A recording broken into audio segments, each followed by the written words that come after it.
Stock market में हर कोई एक ऐसा पोर्टफोलियो बनाना चाहता है जो उन्हें कुछ सालों में बहुत लुक्रेटिव रिटर्न्स दे। लेकिन आपको पता है, पैसा तो बहुत लोग लगाते हैं लेकिन वेल्दी बहुत कम लोग बनते हैं। और फर्क सिर्फ राइट स्टॉक सिलेक्शन का नहीं होता, फर्क होता है राइट इन्वेस्टिंग फ्रेमवर्क का। और इस राइट इन्वेस्टिंग फ्रेमवर्क के 3 पिलर्स होते हैं। पहला, सही थीम, एक ऐसा सेक्टर जो अगले 10 साल में इंडिया की इकोनॉमी के साथ ग्रो करे। गलत थीम में सही स्टॉक भी एवरेज रिटर्न्स देता है। दूसरा, सही स्टॉक, राइट थीम में वो बिजनेसेस जो स्ट्रॉन्गेस्ट फंडामेंटल्स रखते हैं। और तीसरा, सबसे मुश्किल है पेशेंस। सही थीम, सही स्टॉक सब होने के बाद भी ज़्यादातर लोग अपने स्टॉक्स को लंबे टाइम तक होल्ड नहीं कर पाते और करेक्शन के टाइम में सेल कर देते। और यही वो मोमेंट होता है जब कंपाउंडिंग का मैजिक इंटरप्ट हो जाता है। तो सवाल ये है, अगर ये तीनों पिलर्स सही जगह पर अप्लाई हो तो कैसा दिखेगा एक अच्छा पोर्टफोलियो जो 2035 तक होल्ड किया जा सके। आज मैं आपसे बात करूंगी 5 ऐसे स्टॉक्स की जो आप अगले 7 से 10 सालों के लिए होल्ड कर सकते हैं। ये वो स्टॉक हैं जिनके पीछे इंडिया के सबसे पावरफुल स्ट्रक्चरल ट्रेंड्स हैं, जैसे credit penetration, premium consumption, health care demand, insurance adoption और डिजिटल ट्रांसफॉर्मेशन। हाय, मैं हूं doctor Priyanka. I am a stock market mentor, a full time trader and investor in Indian markets. तो चलिए video को शुरू करते हैं। सबसे पहला स्टॉक जो 2035 पोर्टफोलियो में अपनी जगह बना सकता है वो है बजाज फाइनेंस। अगर इंडिया की क्रेडिट ग्रोथ स्टोरी पर सिर्फ एक लिस्टेड बिजनेस चूज करना हो तो बजाज फाइनेंस उस लिस्ट में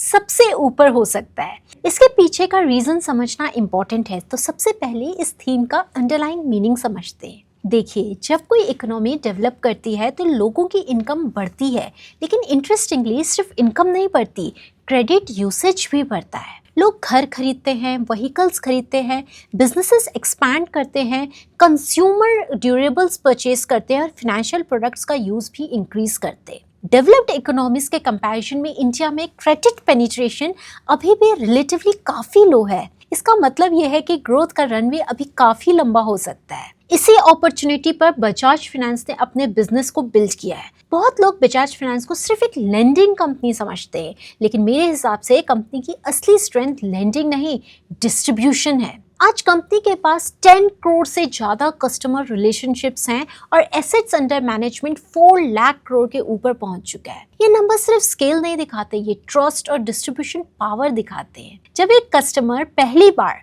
कंज्यूमर ड्यूरेबल लोन लेता है तो रिलेशनशिप वहीं ख़त्म नहीं होती। फ्यूचर में वही customer personal loan, insurance, wealth products या दूसरी फाइनेंशियल सर्विसेज भी यूज़ कर सकता है। इसी वजह से हर नया कस्टमर कंपनी के लिए मल्टीपल रेवेन्यू अपॉर्चुनिटीज़ क्रिएट करता है। कंपनी की फाइनेंशियल परफॉर्मेंस भी इसकी ग्रोथ स्टोरी को रिफ्लेक्ट करती है। स्कैनिक्स में आप सारे नंबर्स क्लियरली देख सकते हैं। सिर्फ पिछले कुछ क्वार्टर्स में रेवेन्यू लगभग 15,700 करोड़ से बढ़कर 21,400 करोड़ के ऊपर पहुंच गया है, जबकि नेट प्रॉफिट 3,900 करोड़ से बढ़कर 5,500 करोड़ के ऊपर चला गया है। रिटर्न ऑन इक्विटी लगभग 17% के आसपास है, जो इस स्केल के फाइनेंशियल बिजनेस के लिए काफ़ी हेल्दी माना जाता है। लेकिन मुझे सबसे इंटरेस्टिंग बात यहाँ पे ये लगती है कि इतने स्केल के बाद भी कंपनी का ओवरऑल लेंडिंग मार्केट में शेयर रिलेटिवली छोटा है। यानी बजाज फाइनेंस बड़ी जरूर हो चुकी है, लेकिन अपॉर्चुनिटी शायद उससे भी बड़ी है। हाँ, लेंडिंग बिजनेसेस में रिस्क हमेशा रहते हैं। इकोनॉमिक स्लोडाउन आ सकता है, क्रेडिट कॉस्ट टेम्पररी इंक्रीज हो सकती हैं और रेगुलेशंस भी इम्पैक्ट कर सकती हैं। लेकिन अगर हम 2035 के पर्सपेक्टिव से देखें और मानकर चलें कि इंडिया अगले 10 सालों में सिग्निफिकेंटली लार्जर इकोनॉमी बनने वाला है, तो क्रेडिट पेनिट्रेशन भी लाइकली इंक्रीज होगी और उस सिनेरियो में बजाज फाइनेंस जैसे बिजनेसेस नेचुरल बेनिफिशियरीज हो सकते हैं। चलिए अब चलते हैं दूसरे स्टॉक की तरफ, जो हो सकता है टाइटन। अगर बजाज फाइनेंस इंडिया की क्रेडिट ग्रोथ स्टोरी पर बेट है तो टाइटन इंडिया की प्रीमियम कंजम्पशन स्टोरी पर बेट है। और ये थीम मुझे पर्सनली बहुत इंटरेस्टिंग लगती है। जब किसी कंट्री की पर कैपिटा इनकम बढ़ती है तो लोग सिर्फ ज़्यादा कंज्यूम नहीं करते, बेटर कंज्यूम करते। वो अनब्रांडेड से ब्रांडेड प्रोडक्ट्स की तरफ मूव करते, लोकल ज्वेलर से ट्रस्टेड नेशनल ब्रांड की तरफ शिफ्ट करते, वैल्यू प्रोडक्ट से प्रीमियम प्रोडक्ट्स की तरफ मूव करते हैं और ये ट्रांजिशन कई सालों तक चल सकता है। टाइटन ने इसी ट्रेंड को ब्रिलियंटली कैप्चर किया है। बहुत लोग टाइटन को सिर्फ तनिष्क समझते हैं, लेकिन आज कंपनी के पास ज्वेलरी, वॉचेस, वेयरेबल्स, आईवेयर और मल्टीपल कंज्यूमर ब्रांड्स का इकोसिस्टम है। हाँ, ज्वेलरी अभी भी बिजनेस का लार्जेस्ट कंट्रीब्यूटर है, लेकिन वही सेगमेंट टाइटन की बिगेस्ट स्ट्रेंथ भी है। हिस्टोरिकली इंडिया का ज्वेलरी मार्केट लार्जली अनऑर्गेनाइज्ड रहा है, लेकिन जीएसटी, हॉलमार्किंग रिक्वायरमेंट्स और ट्रस्ट की इंपॉर्टेंस बढ़ने के साथ ऑर्गेनाइज्ड प्लेयर्स का मार्केट शेयर कंटिन्यूसली इम्प्रूव हुआ है। और जब ऑर्गेनाइज्ड ज्वेलरी की बात आती है तो तनिष्क का नाम सबसे पहले आता है। कंपनी के फाइनेंशियल्स भी इसी ट्रांसफॉर्मेशन को रिफ्लेक्ट करते हैं। कंपनी के सारे नंबर्स आप स्कैनिक्स में बड़ी क्लियरली देख सकते हैं। FY 2019 में कंपनी का रेवेन्यू लगभग 20,000 करोड़ था। FY 2025 तक ये 61,000 करोड़ के आसपास पहुंच चुका है। प्रॉफिट भी 1389 करोड़ से बढ़कर 3337 करोड़ तक पहुंच गया है। और सबसे इम्प्रेसिव बात यह है कि कंपनी लगातार हाई रिटर्न रेशियोज मेंटेन करने में सक्सेसफुल रही है। रिटर्न ऑन इक्विटी लगभग 29% के आसपास है, जो एक कंज्यूमर फ्रेंचाइजी के लिए एक्सेप्शनल माना जाता है। लेकिन नंबर्स से भी ज़्यादा इम्पॉर्टेंट है ब्रांड स्ट्रेंथ।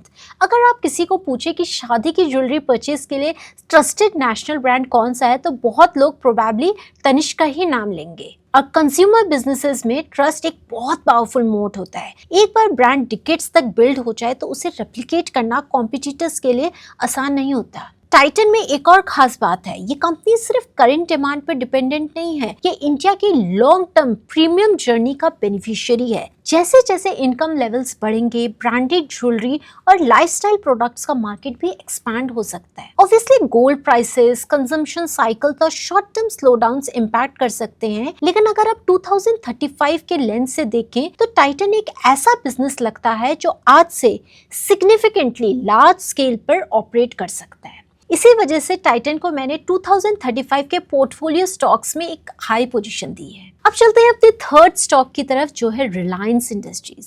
अगर पर्सनली मुझे एक ऐसा बिजनेस चूज करना हो जो इंडिया की इकोनॉमिक इवोल्यूशन को रिफ्लेक्ट करता हो, तो शायद रिलायंस उस लिस्ट में सबसे ऊपर होगा। और इसके पीछे रीजन सिर्फ कंपनी का साइज नहीं है, रीजन है री इन्वेंशन। बहुत सी कंपनीज एक सक्सेसफुल बिजनेस बिल्ड करती है और फिर उस बिजनेस को स्केल करती रहती हैं। रिलायंस की कहानी थोड़ी अलग है। इस कंपनी ने पिछले कई डिकेड्स में बार बार नए ग्रोथ इंजन्स क्रिएट किए हैं। एक वक्त था जब रिलायंस को मेनली रिफाइनिंग और पेट्रोकेमिकल्स कंपनीज के रूप में देखा जाता था। फिर टेलीकॉम आया और जियो ने पूरे इंडस्ट्री स्ट्रक्चर को चेंज कर दिया। उसके बाद रिटेल बिजनेस एग्रेसिवली स्केल हुआ और आज मैनेजमेंट रिन्यूएबल एनर्जी और न्यू एज इंफ्रास्ट्रक्चर अपॉर्चुनिटीज पर बिलियंस ऑफ डॉलर्स इन्वेस्ट कर रही है। इसी वजह से मेरे हिसाब से रिलायंस को समझने का सबसे सिंपल तरीका ये है कि ये सिर्फ आज के बिजनेसेस पर बेट नहीं है, ये मैनेजमेंट की फ्यूचर ग्रोथ इंजन्स क्रिएट करने की कैपेबिलिटी पर बेट है। कंपनी की फाइनेंशियल परफॉर्मेंस भी इसी स्केल को रिफ्लेक्ट करती है। जैसा कि आप देख पा रहे हैं, स्कैनिक्स के डेटा के हिसाब से FY 2019 में कंपनी का रेवेन्यू लगभग 5.8 लाख करोड़ था। FY 2025 तक ये बढ़कर 9.8 लाख करोड़ के आसपास पहुंच गया है। नेट प्रॉफिट भी लगभग 39,800 करोड़ से बढ़कर 80,700 करोड़ के ऊपर चला गया है। लेकिन मुझे सबसे interesting number operating cash flow लगता है, जो इसी पीरियड में 42,000 करोड़ से बढ़कर लगभग 1.79 लाख करोड़ तक पहुंच गया है। ये नंबर इंपॉर्टेंट क्यों है? क्योंकि फ्यूचर ग्रोथ को फंड करने के लिए कैश चाहिए होता है और रिलायंस के पास आज वो फाइनेंशियल फायर पावर है जो बहुत कम इंडियन कंपनीज के पास है। जब किसी कंपनी के पास इतना स्ट्रॉन्ग कैश जनरेशन हो, तब उसके पास नए बिजनेसेस बिल्ड करने, एक्विजिशंस करने और लॉन्ग टर्म अपॉर्चुनिटीज पर इन्वेस्ट करने की फ्लेक्सिबिलिटी होती है। आज जियो के पास 45 करोड़ से ज्यादा सब्सक्राइबर्स हैं। रिलायंस रिटेल के पास 19,000 से ज्यादा स्टोर्स का नेटवर्क है। यानी कंपनी इंडिया के दो पावरफुल स्ट्रक्चरल ट्रेंड्स के सेंटर में खड़ी है, राइजिंग कंजम्पशन और इंक्रीजिंग डिजिटल एडॉप्शन। लेकिन मेरे हिसाब से रिलायंस की इसकी सबसे बड़ी स्ट्रेंथ नंबर्स में भी नहीं है, सबसे बड़ी स्ट्रेंथ मैनेजमेंट की कैपिटल एलोकेशन कैपेबिलिटी है। जब टेलीकॉम अट्रैक्टिव नहीं लग रहा था तब जियो बिल्ड हुआ। जब ऑर्गेनाइज्ड रिटेल अभी अपने अर्ली स्टेजेस में था तब रिलायंस रिटेल एग्रेसिवली स्केल किया गया। और आज मैनेजमेंट रिन्यूएबल एनर्जी इकोसिस्टम पर फोकस कर रही है। हर इनिशिएटिव सक्सेसफुल होगा इसकी कोई गारंटी नहीं है, लेकिन हिस्ट्री ये जरूर बताती है कि रिलायंस रिपीटेडली खुद को री इन्वेंट करने की कैपेबिलिटी दिखा चुकी है। और शायद इसी वजह से रिलायंस को मैं पर्सनली एक ट्रेडिशनल स्टॉक की तरह नहीं बल्कि एक लॉन्ग टर्म प्लेटफॉर्म बिजनेस की तरह देखती हूँ। एक ऐसा प्लेटफॉर्म जो इंडिया के मल्टीपल ग्रोथ ड्राइवर्स से कनेक्टेड है। हाँ, कंपनी का साइज सच इतना बड़ा है कि फ्यूचर ग्रोथ नेचुरली पास्ट के कंपैरिजन में स्लोअर हो सकती है, लेकिन अगर इंडिया 2035 तक सिग्निफिकेंटली लार्जर इकोनॉमी बनता है तो इस ग्रोथ का मीनिंगफुल हिस्सा रिलायंस के बिजनेसेस के थ्रू फ्लो कर सकता है। और इसी वजह से रिलायंस को मैंने 2035 के बेस्ट पोर्टफोलियो स्टॉक्स में शामिल किया है। फोर्थ स्टॉक जिसके बारे में हम बात करेंगे वो है ग्लोबल हेल्थ यानी कि मेदांता। अगर बजाज फाइनेंस इंडिया की क्रेडिट स्टोरी है और टाइटन प्रीमियम कंजम्पशन की स्टोरी है तो ग्लोबल हेल्थ यानी मेदांता इंडिया की हेल्थ केयर डिमांड स्टोरी पर बैठ है। और मुझे लगता है कि ये थीम अगले 10 सालों में सबसे प्रेडिक्टेबल ग्रोथ थीम्स में से एक हो सकती है। सोचिए, इंडिया की पॉपुलेशन एजिंग हो रही है, लाइफस्टाइल डिजीजेस जैसे डायबिटीज, कार्डियक इश्यूज और कैंसर केसेस इंक्रीज हो रहे हैं, health insurance penetration gradually improve हो रही है और सबसे इम्पोर्टेंट बात, लोग क्वालिटी हेल्थ केयर के लिए पहले के कंपैरिजन में ज्यादा स्पेंड करने को रेडी हैं। हेल्थ केयर कोई ऑप्शनल एक्सपेंस नहीं होता। जब ट्रीटमेंट की जरूरत होती है डिमांड नेचुरली क्रिएट होती है। इसी वजह से strong hospital businesses long term में अट्रैक्टिव कंपाउंडिंग अपॉर्चुनिटीज बन सकती हैं। ग्लोबल हेल्थ इसी अपॉर्चुनिटी पर पोजीशनड है। कंपनी मेदांता ब्रांड ऑपरेट करती है जो इंडिया के leading multi speciality hospital network में से एक माना जाता है। Cardiac sciences, oncology, neuro sciences, organ transplants और मल्टीपल हाई एंड स्पेशलिटीज में मेदांता ने स्ट्रॉन्ग रेपुटेशन बिल्ड की है। हेल्थ केयर बिजनेस में रेपुटेशन और ट्रस्ट बहुत इंपॉर्टेंट होते हैं। पेशेंट एक सक्सेसफुल सर्जरी या ट्रीटमेंट के बाद सिर्फ एक कस्टमर नहीं रहता,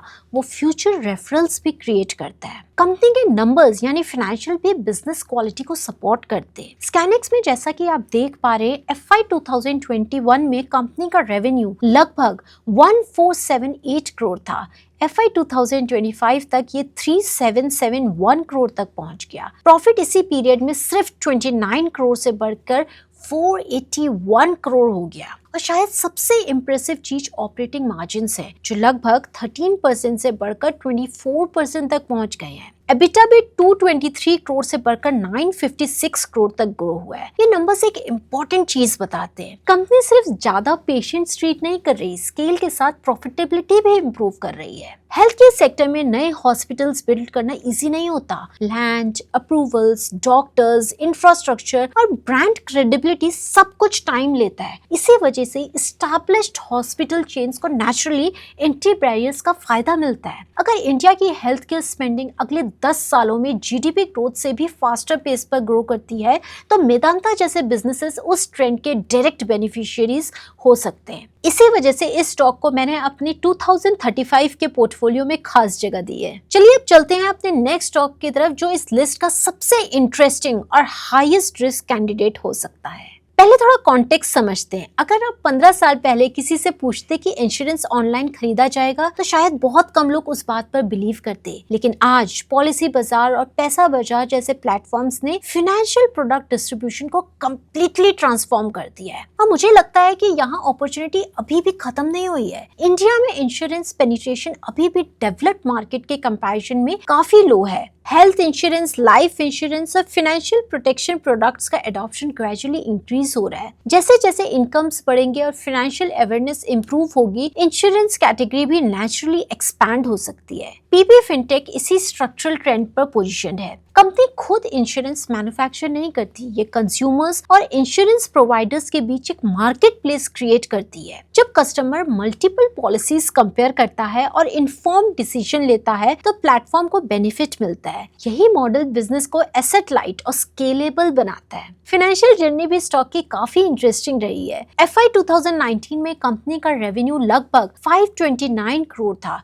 FY 2025 तक ये 5385 करोड़ के ऊपर पहुंच गया। मतलब रेवेन्यू में 10 टाइम से ज्यादा ग्रोथ देखने को मिली है। और जो कंपनी कुछ साल पहले लॉसेस रिपोर्ट कर रही थी, वही बिजनेस FY 2025 में 353 करोड़ का प्रॉफिट जनरेट कर रही थी। एबिटा भी नेगेटिव 300 करोड़ से पॉजिटिव 501 करोड़ तक इम्प्रूव हुआ है। मेरे हिसाब से ये ट्रांजिशन बहुत इंपॉर्टेंट है। ग्रोथ कंपनीज के लिए रेवेन्यू ग्रो करना रिलेटिवली इजी होता है, लेकिन स्केल के साथ प्रॉफिटेबिलिटी अचीव करना डिफिकल्ट होता है। पीबी फिनटेक ने ये ट्रांजिशन सक्सेसफुली दिखाया है। लेकिन क्योंकि मैंने इसे इस लिस्ट का highest risk highest potential business कहा है, तो रिस्क को भी ऑनेस्टली एक्नॉलेज करना जरूरी है। सबसे बड़ा रिस्क कंपटीशन नहीं, डिसइंटरमीडिएशन हो सकता है। अगर फ्यूचर में लार्ज इंश्योरेंस कंपनीज अपने डायरेक्ट डिजिटल चैनल्स को एग्रेसिवली स्केल कर लेती है और कस्टमर्स डायरेक्टली इंश्योरर से पॉलिसीज खरीदना प्रेफर करने लगते हैं, तो मार्केट प्लेस मॉडल पर प्रेशर आ सकता है। सिंपल वर्ड्स में, अगर कस्टमर को इंटरमीडियरी की जरूरत ही ना रहे, तो पॉलिसी बाजार का रोल चैलेंज हो सकता है। ये एक रियल रिस्क है और इग्नोर नहीं किया जाना चाहिए। लेकिन मेरी करंट थिंकिंग ये है कि इंश्योरेंस कैटेगरी इनहेरेंटली काफी कॉम्प्लेक्स होती है। कस्टमर को प्रोडक्ट्स कंपेयर करने होते हैं, प्रीमियम्स इवैल्यूएट होते हैं और मल्टीपल इंश्योरेंस को ऑप्शंस देखने होते हैं। इसी वजह से comparison platforms naturally value create करते हैं। और जितने ज्यादा कस्टमर्स प्लेटफॉर्म पर आते हैं, उतना ही डेटा, ब्रांड रिकॉल और डिस्ट्रीब्यूशन एडवांटेज स्ट्रॉन्ग होता है। इसी वजह से मुझे लगता है कि रिस्क रियल है, लेकिन अपॉर्चुनिटी भी इक्वली लार्ज है। आज भी crores of Indians adequately insured नहीं है। अगर इंश्योरेंस पेनिट्रेशन अगले 10 सालों में मेटीरियली इंप्रूव होता है, तो पीबी फिनटेक का एड्रेसेबल मार्केट का साइज सिग्निफिकेंटली लार्जर हो सकता है। और इसी वजह से despite the risk, PB Fintech 2035 के पोर्टफोलियो में एक इम्पोर्टेंट प्लेस होल्ड करता है। अगर आप ध्यान से देखें तो आज की लिस्ट में मैंने रैंडम स्टॉक्स को चूज नहीं किया है। हर कंपनी के पीछे एक स्ट्रक्चरल ट्रेंड है। बजाज फाइनेंस क्रेडिट पेनिट्रेशन की स्टोरी है,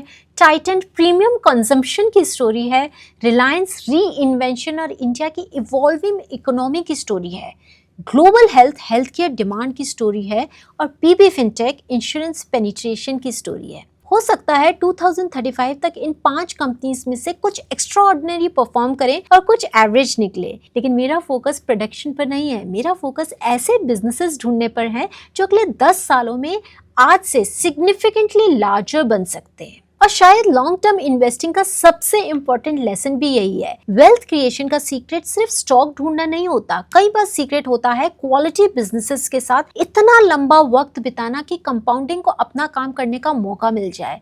तो चलिए, इसी के साथ मैं इस वीडियो के एंड पर आती हूँ। अगर आपको मेरी ये फंडामेंटल इंसाइट्स अच्छी लगी हैं, तो चैनल को सब्सक्राइब जरूर कीजिएगा और कॉमेंट्स में अपने इनपुट जरूर दीजिएगा। I will see you very soon in the next video. Till then, bye bye.